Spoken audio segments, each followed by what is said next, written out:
Hello friends, இன்றைக்கி மருதாணி எங்கள் வீட்டில் பிடுங்கி வச்சுருக்குறோம். இன்றைக்கி மருதாணியோட மருத்துவ குணங்களை உங்களுக்கு நான் ஷேர் பண்ணிக்கிற விரும்புகிறேன். இன்றைக்கி பாருங்கள், இன்றைக்கி எங்கள் வீட்டில் மருதாணி இந்த பறித்து வச்சுருக்கோம்.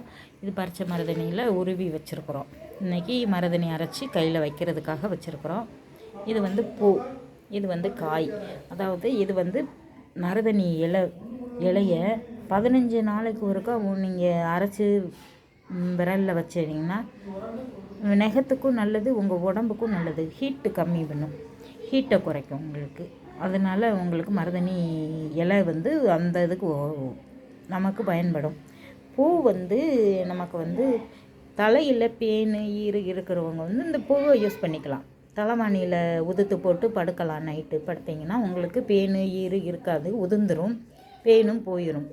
இல்லை அப்படி அந்த மாதிரி செய்ய உங்களுக்கு பிடிக்கலைன்னா சும்மா தலையில் அப்படியே எடுத்து வச்சு விட்டு ஒரு ரப்பர் ஃபைண்ட் போட்டு நைட்டு தூங்குனீங்கன்னா உங்களுக்கு பேன் தொல்லையும் ஈரத்தொல்லையும் இருக்காது, கிளியராக போயிடும். இது என் ஃப்ரெண்ட்ஸ்கிட்ட சொன்னேன். ஃப்ரெண்ட்ஸு செஞ்சு பார்த்துட்டு ரிசல்ட்டு நல்லா சொல்ல முந்தே உங்களுக்கு வீடியோ போட்டிருக்கிறேன். அதே மாதிரி இந்த காய் பார்த்துக்கோங்க. மருதாணி காய் வந்து எடுத்து வச்சுருக்குறோம். வெயில்லையாவது நிழல்லையாவது நல்லா உதுத்து காய வச்சு, உதுத்து காய வச்சாலும் சரி, அப்படியே காய வச்சாலும் சரி, சாம்பிராணி புகையில் போட்டு நமக்கு தலைக்கு பிடிக்கலாம், வீட்டுக்கு காமிக்கலாம். வீட்டிலன்னா கொசு இருக்காது. ஒரு பூச்சி இருந்தால் வெளியில் போயிடும், சின்ன சின்ன குட்டி குட்டி பூச்சி இருந்தால் வெளியில் போயிடும். நம்ம தலைக்கு போட்டாலும் ரொம்ப நல்லது.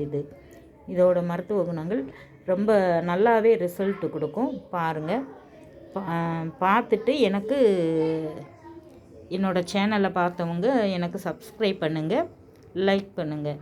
Thank you very much.